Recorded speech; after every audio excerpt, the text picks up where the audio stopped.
Bem-vindos a mais um Checkmate aqui no Novo Canal, o seu espaço quinzenal dedicado ao mundo mágico das 64 casas. A começar, referência para os campeonatos distritais de jovens organizados pela Associação de Xadrez do Porto, os quais decorreram durante a passada semana e terminaram este domingo. A competição possibilitou o regresso aos tabuleiros dos jovens xadrezistas e esteve distribuída por 3 espaços: o Estádio do Bessa 21, o Grupo Desportivo Dias Ferreira e ainda o Fórum Jovem da Maia.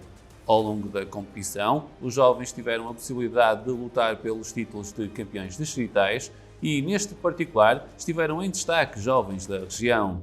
Tiago Frutuoso lutou pelo título no escalão sub-8, enquanto Bruno Mendes, nosso convidado aqui já no Checkmate, lutou pelo título no escalão sub-20.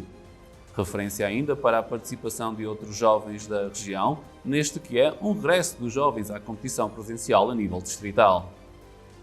E com o xadrez presencial de regresso, decorre no próximo domingo, dia 13 de junho, a 8ª edição do torneio Dia da União das Freguesias da cidade de Guimarães, organizado pelo Clube de Xadrez da Escola João de Meira. No Jardim Público da Alameda de São Damas, em Guimarães, durante a tarde do domingo, os xadrezistas terão a oportunidade de lutar contra o relógio para triunfarem no torneio vimaranense.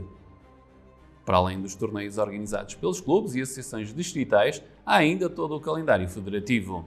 Neste particular, destaque para o Campeonato Nacional de Veteranos, o qual decorrerá em Fátima entre os dias 10 e 13 de junho. A Federação Portuguesa de Xadrez divulgou também o local de realização do Campeonato Nacional de Jovens para os escalões sub-8 a sub-16 e ainda o local de realização do Campeonato Nacional por equipas da primeira Divisão, bem como a fase final da segunda e terceira Divisão Nacional. A cidade escolhida é a cidade de Peniche, com esta localidade do distrito de Leiria a ser o centro das atenções do xadrez nacional durante o mês de julho. A pandemia da Covid-19 trouxe impedimento aos torneios presenciais, mas o xadrez ganhou adeptos no mundo online. Com o desconfinamento e o regresso das competições, há novos interessados no xadrez e a Federação Portuguesa de Xadrez, em colaboração com a Direção-Geral de Educação e a Coordenação Nacional do Desporto Escolar, está a promover, a partir desta segunda-feira, um conjunto de iniciativas formativas, as quais decorrerão online e têm como propósito descomplicar o xadrez. Estas iniciativas de divulgação do xadrez junto dos professores decorrerão em formato online, cuja inscrição é obrigatória e limitada, mas terá também transmissão em direto na página da Federação Portuguesa de Xadrez no Facebook e podendo assim todos os interessados acompanhar estes momentos em que o xadrez é tornado ainda mais acessível para todos.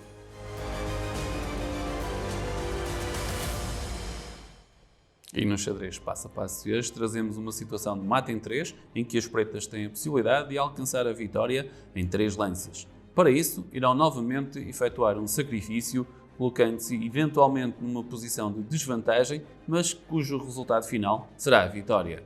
Para tal, temos o cavalo a mover-se da casa F6 para a casa G4, efetuando cheque. É agora a vez das brancas jogarem. As brancas não têm opção, além de recuar, ou para G1 ou H1, mas para tal, depois a torre iria efetuar checkmate. A nossa opção não será essa e, portanto, a opção se passará pela captura do cavalo em G4 através do peão. Agora, as pretas têm a oportunidade de jogar, efetuarão cheque, com a torre a deslocar-se para a casa H6. O rei deixa de ter a opção de avançar e aí terá de recuar ou para a casa G1, porque é a única que tem disponível. H1 significaria manter-se em cheque e, portanto, seria um lance ilegal. São as pretas a jogar e agora, como as brancas não têm nenhuma defesa, não há nenhuma possibilidade de defender a linha 1, as pretas avançam a torre para D1 e assim efetuam checkmate. Mais uma vez, há aqui um sacrifício, há a necessidade de avaliar bem as posições, neste caso também conduzir o adversário para um lance que não é de todo vantajoso para ele e assim perspectivar um checkmate e melhorar passo a passo no xadrez. Para evoluir no xadrez é importante colocar-nos perante novos desafios e este é o nosso para quem nos acompanha. Temos aqui uma situação de mate em 3 para as pretas, as quais têm uma possibilidade de, com 3 lances, efetuarem checkmate e deixamos o desafio de encontrarem o melhor desenvolvimento para alcançarem o sucesso.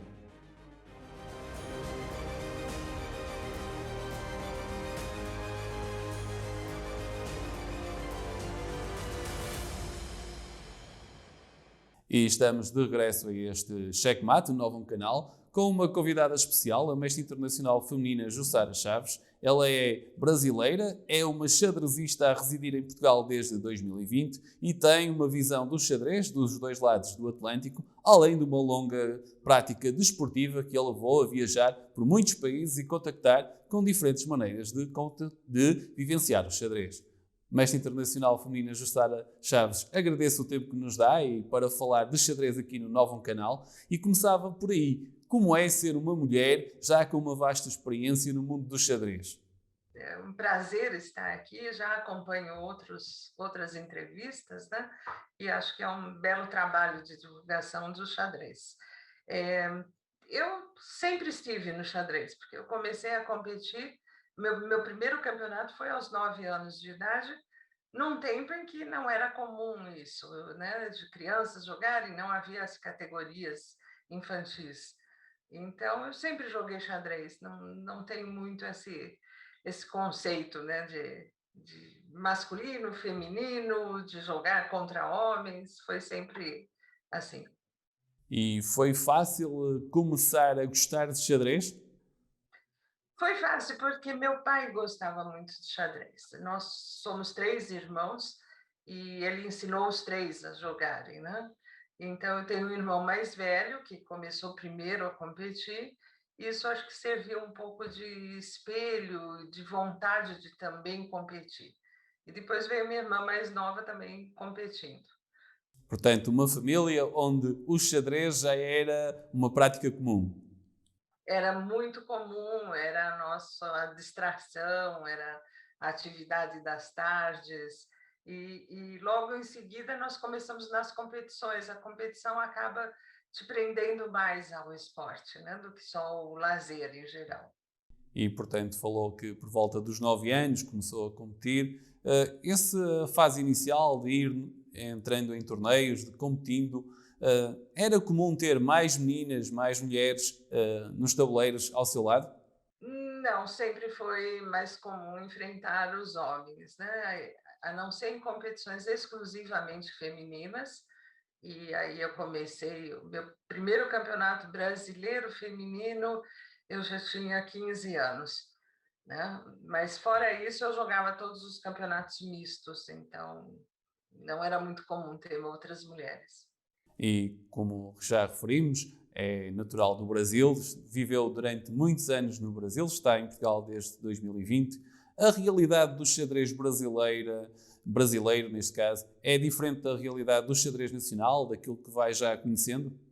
Eu acho, hoje a minha opinião do xadrez, hoje no Brasil, o xadrez hoje em Portugal, é que ele é muito melhor organizado aqui em Portugal, muito melhor estruturado, tem mais praticantes, tem mais interesse.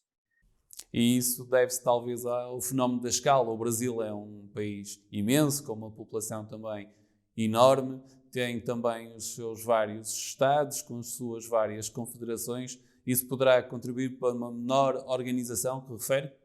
Eu acho que aqui não é só isso, é uma questão de unidade mesmo administrativa e de interesses dos jogadores, pelo menos é o que eu percebo até agora, né? Então, todos têm esse interesse de fazer progredir o xadrez. No Brasil, você tem uma coisa muito mais política, disputas entre os estados, entre dirigentes, e então acaba dificultando muito essa prática. Portanto, fatores externos ao tabuleiro que acabam por condicionar a modalidade. Mas falando da sua experiência também enquanto xadrezista, o que a manteve presa aos tabuleiros e entusiasmada com os tabuleiros ao longo destes anos todos? Eu acho que conhecer pessoas, conhecer lugares e se colocar à prova, porque uma partida de xadrez é sempre uma prova contra você mesmo, né? Da sua capacidade, da sua criatividade, da sua solução de problemas. Isso me motiva sempre. Eu continuo animada a competir e não vejo que eu pare. E o xadrez tem essa vantagem, né, que você pode realmente continuar competindo, não digo que com a mesma qualidade da sua juventude, mas ainda com bastante qualidade até o final da vida. Aqui a gente tem o mestre, o Júlio, que eu vi competindo já aos 92 anos. Isso é fantástico, né? É um mestre de uma longa longevidade, passa a redundância, mas que mantém viva e muito jovem o seu entusiasmo pelo xadrez. E como se consegue atingir o nível, neste caso, que a mestre atingiu, mestre internacional feminina? É apenas e só com talento? É, não sei exatamente explicar.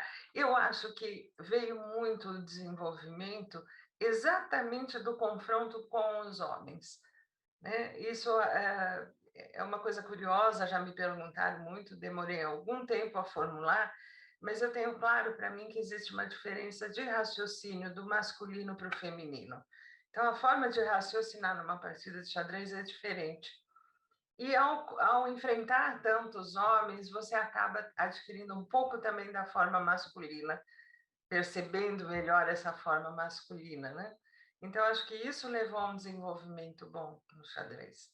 Mas, portanto, foi a prática e não só o talento, o treino, o investimento que fez que lhe permitiu atingir o nível onde se encontra. Tinha alguma, Eu acho que sim. tinha na sua juventude e ao longo da sua carreira, tem alguma referência no mundo do xadrez, seja ela feminina ou masculina?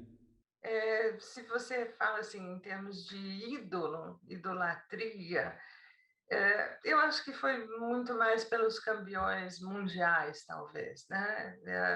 Sou muito fã do Kasparov, obviamente, e claro, a gente teve, através da editora, um contato pessoal e tudo, mas já admirava o estilo de jogo, né, do Kasparov e assim, Carlsen, esses são os ídolos. E dentro das grandes xadrezistas que existem e passaram pelos tabuleiros, há alguma com a qual se identifique? Acho que eu ainda aprecio mais a Nona Gabrilashvili, que foi uma campeã por muitos anos, né? 18 anos, acho, campeã mundial. Uma pessoa muito gentil. Eu tive a oportunidade de participar de torneios que ela também estava, muito gentil, muito simples e ao mesmo tempo muito dedicada. A energia dela numa partida de xadrez é marcante. Portanto, não acha, ou pelo menos não é a sua opinião, de que as mulheres são incapazes de competir no xadrez com os homens. Há uma diferença de olhar para o tabuleiro, mas isso não é uma incapacidade ou uma desvantagem. Não, de forma alguma. Não podemos esquecer das irmãs Polgar, ou mesmo da Pia Kramlin, que enfrentou sempre muito bem os homens. Eu acho que não é nenhum impeditivo, é só que são bases um pouco diferentes. E falávamos há pouco que muitas vezes nas camadas mais jovens é muito comum encontrarmos, pelo menos em Portugal, muitas jovens xadrezistas, muitas meninas, muitas jovens que querem brilhar nos tabuleiros, mas à medida que avançam na idade e na competição, acabam por abandonar a prática competitiva. No Brasil e da realidade que conhece, isso também acontece? Acontece, acontece, sempre aconteceu. Eu sempre procurei muito simploriamente, simplificadamente entender o motivo, né? Acredito que é um pouco ligado às atividades dos jovens, né? Então, as mulheres em geral se dedicam a uma faculdade, a um trabalho com mais afinco, já querem pensar em família, casamento e tudo mais. E isso acaba ocupando muito mais do tempo, né, do que a atividade esportiva. E os homens têm um pouco mais de liberdade nesse dispor do tempo próprio. Então, eu acho que isso diferencia um pouco. Além disso, eu acho que o próprio estímulo. Então, enquanto você não tiver competições femininas com o mesmo, digamos, retorno, estímulo do que as masculinas, obviamente você não vai ter tantas interessadas quanto você tem no masculino, né? Infelizmente, esta diferença que se verifica na sociedade de tratamento, de salário e também naquilo que refere de prémios para as competições femininas e masculinas ainda existe.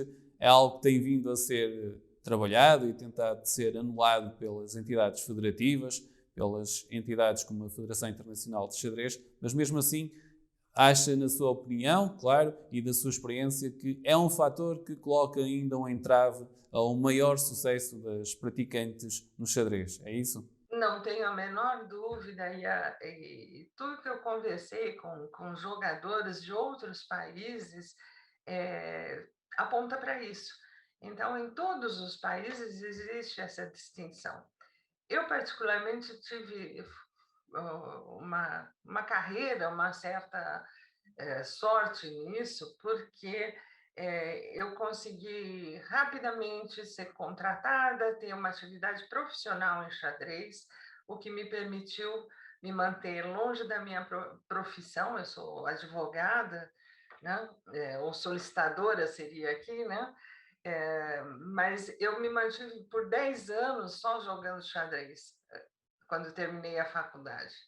E só depois de 10 anos é que eu entrei mesmo para uma carreira jurídica, né? Só que isso é um fator assim de bastante sorte também, ter conseguido pessoas que se interessaram, empresas ou cidades que patrocinavam essa atividade, e eu pude me manter só jogando xadrez. Eventualmente não é o que acontece com outros, né? Outros jogadores.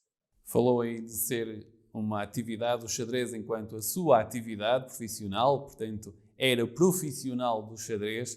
Como foi esse período? Como era procurar vender ou aliciar as empresas, as cidades, como falou, para apostarem no xadrez? Foi uma tarefa fácil? Até que foi relativamente fácil, porque é uma estrutura que existia no Brasil, hoje já está bastante diminuída, mas por bastante tempo, no estado que eu nasci, que eu sempre joguei, que era o de São Paulo, existia uma competição entre as cidades, e uma competição muito forte, anual e muito destacada, tanto na mídia e no interesse das prefeituras, das administrações das cidades, né? Então, isso era muito comum, as cidades procurarem os melhores praticantes de cada esporte para representá-las. Então, eu tive bastante tranquilidade nisso. E ao longo dessa sua função de defender as cores da cidade, também fazia parte das suas funções divulgar o xadrez nas camadas mais jovens? Por algumas épocas, sim, eu cheguei a dar aulas para formação de jovens, né? Ou simultâneas, ou palestras também, fazia alguma parte, sim. E notava nos jovens interesse pela modalidade? Sim, sim, ela é sempre cativante, né? Quem aprende a jogar nunca se desliga. É que eu acho assim, para você ter essa representatividade em competição, você tem que ter uma boa estrutura de competições. Então, você tem que ter um calendário bem planejado, bem programado, com bastante antecedência, né? Porque, sim, você tem que se programar. Eu, hoje, aqui em Portugal, já estou programada para jogar em Guimarães, que vai ter um Open em agosto, para jogar em Pombal, que vai ter um Open em outubro. Então, eu consigo, desde o começo do ano, planejar as minhas viagens, as minhas competições, né? E isso a gente não tinha tão claro no Brasil. Então, é a parte que talvez mais importante para manter os jogadores ligados na modalidade. A pandemia da Covid-19 teve um impacto em todas as modalidades, também no xadrez, principalmente na competição presencial, mas um aspecto positivo foi o renascer ou um novo interesse pelo xadrez, principalmente no contexto online. No caso da Mestre Internacional, também houve essa dedicação ao xadrez online. Não, eu ainda nem tanto, não estou tão adaptada, mas também porque a própria pandemia e o interesse no xadrez acabaram trazendo uma busca maior de títulos, e aí me levaram mais para a minha outra atividade no xadrez, que é a edição de livros, né? Nós trouxemos para Portugal uma editora que a gente já tinha no Brasil, ela está fazendo 18 anos agora, nesse mês de junho, e nós trouxemos para Portugal, e aí, com esse interesse todo, nós acabamos centrando muito na edição de novos livros. Inclusive, agora já com autores portugueses, então, publicamos livro do Frois, do Sérgio Rocha, com autores espanhóis, estamos publicando o Antônio Gude, o Zenon Franco, que é paraguaio, mas vive na Espanha. Então, essa proximidade acabou nos trazendo um crescimento muito grande da atividade editorial.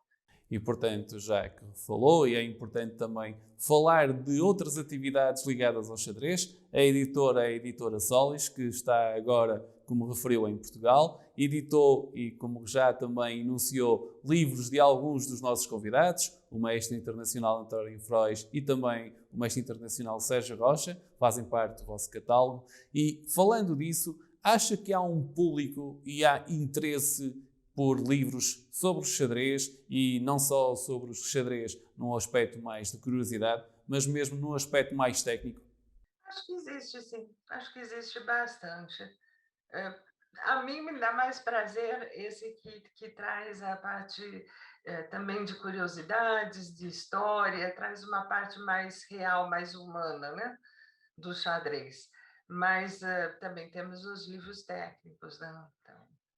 Acha que esse interesse que referiu sobre o xadrez também está ligado àquele enorme sucesso da Netflix, que foi a série Gambito de Dama?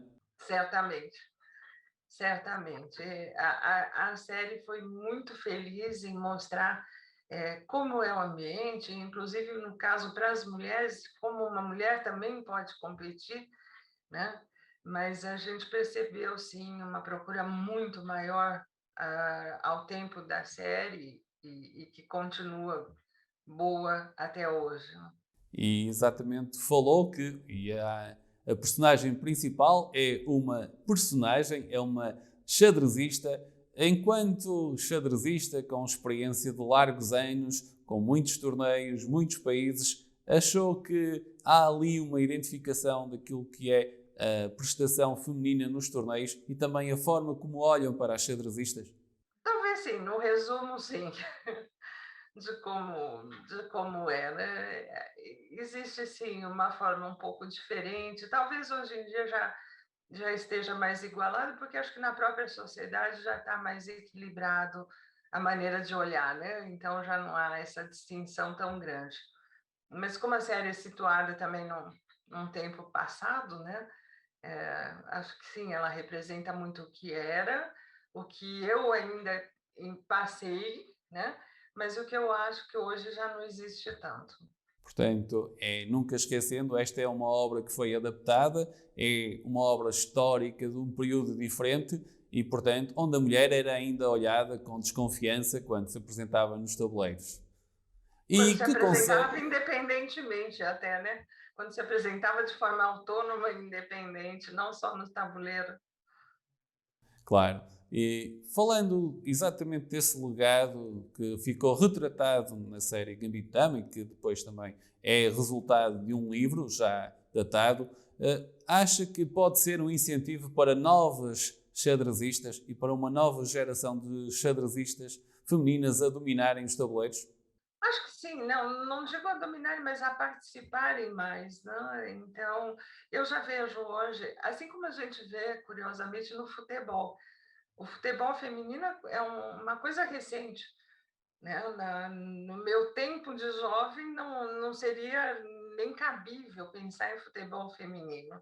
E hoje as meninas todas acham natural jogar.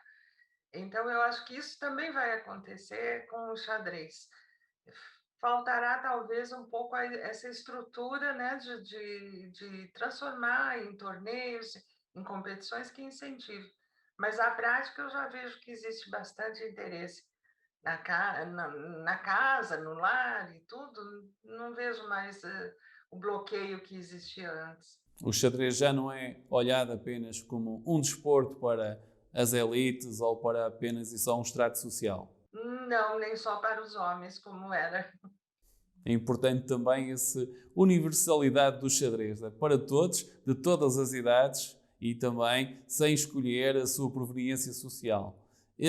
Falou que veio para Portugal recentemente, em 2020, não só pela parte profissional ligada à editora Solis, mas também desde que se encontra em Portugal, tem já entrado em competições, está a disputar a terceira divisão nacional pela equipa da Associação Oficina Criativa de Pombal. Tem sido uma experiência diferente competir em Portugal? Sim, é muito prazerosa, muito. Na verdade, quando nós nos decidimos, eu vim com a família, né, toda, e nós viemos para nos radicar aqui em Portugal em definitivo, né. E quando nós nos decidimos, curiosamente, um dos fatores foi exatamente esse, eu acompanhava à distância como eram realizados os torneios, o ritmo, o calendário de torneios e tal, e achei que era muito, muito tentador, muito interessante, que era uma atividade para essa nossa fase de vida, minha e do marido, que também joga, né, já de terceira idade. Então eu falei: um lugar onde a gente vai poder continuar praticando, jogando e conhecendo pessoas. E a experiência foi exatamente essa. Então, com muito prazer, fomos a algumas cidades, algumas competições, fomos bem recebidos por todos.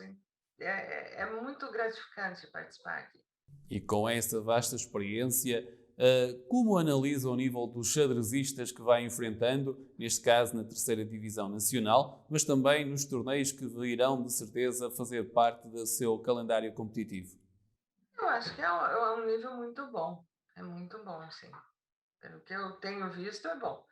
Algum jogador que a tenha surpreendido, algum xadrezista que do outro lado do tabuleiro lhe tenha colocado mais dificuldades?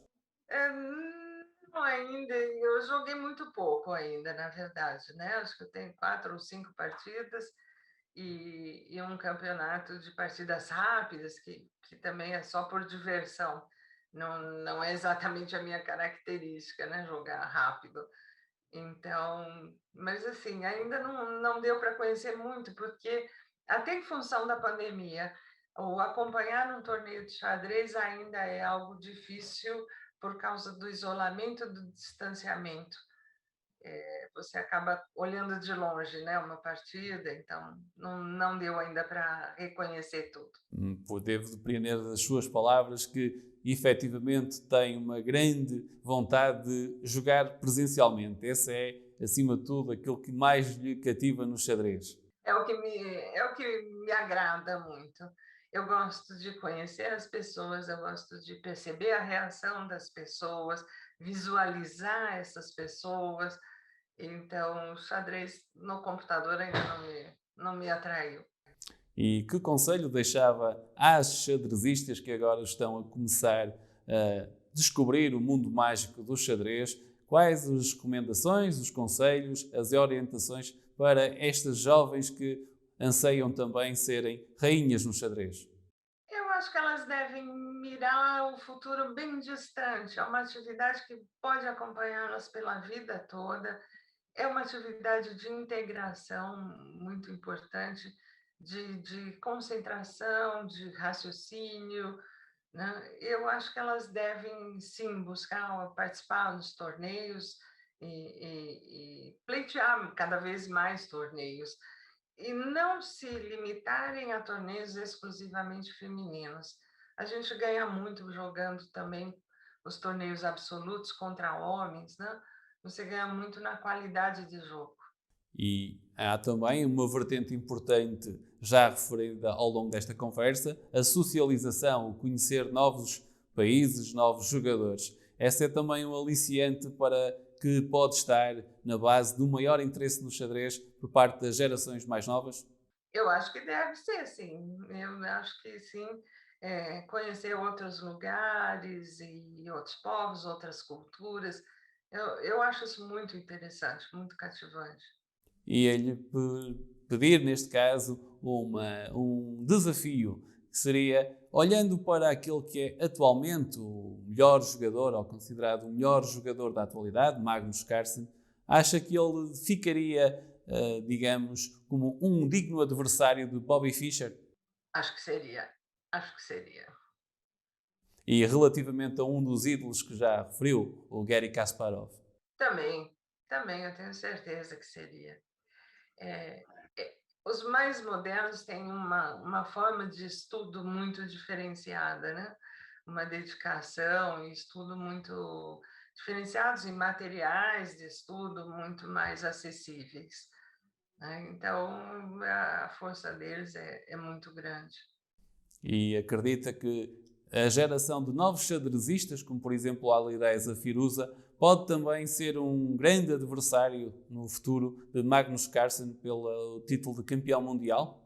Pode ser, mas ainda acredito no Carlsen por mais algum tempo. Embora você saiba que vai haver uma preparação específica, uma dedicação muito grande, o Carlsen já adquiriu uma maturidade no jogo que se impõe, né? E uma maturidade também no autoconhecimento, no equilíbrio.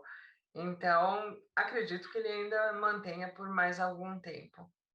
Depois, a energia da juventude e a força, a inovação acabam se sobrepondo.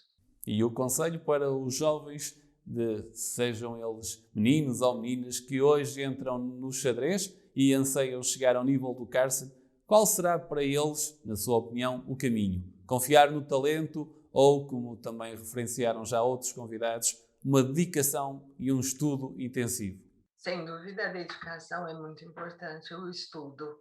Eh, você é tudo muito rápido hoje no xadrez, então você tem que estar acompanhando esse desenvolvimento para você poder participar em igualdade com os outros jovens.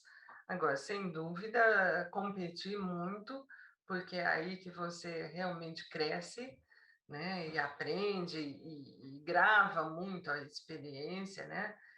Mas, sobretudo, se permite, o que eu gostaria de todos é que sempre se divertissem, porque eu não vejo sentido em você praticar um esporte se ele também não te trouxer o prazer e a diversão. E ficamos com esta mensagem da mestra internacional Jussara, de que o xadrez é importante competir, mas também retirar daí uma diversão e também a vantagem de socializar e conhecer novas pessoas e novas culturas.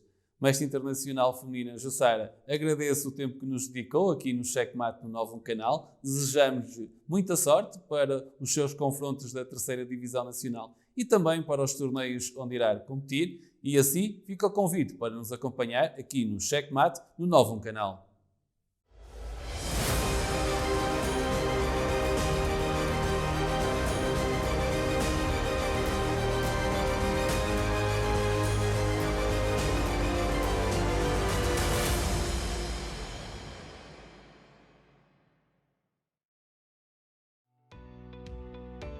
Novo Canal. Sempre novo, sempre seu.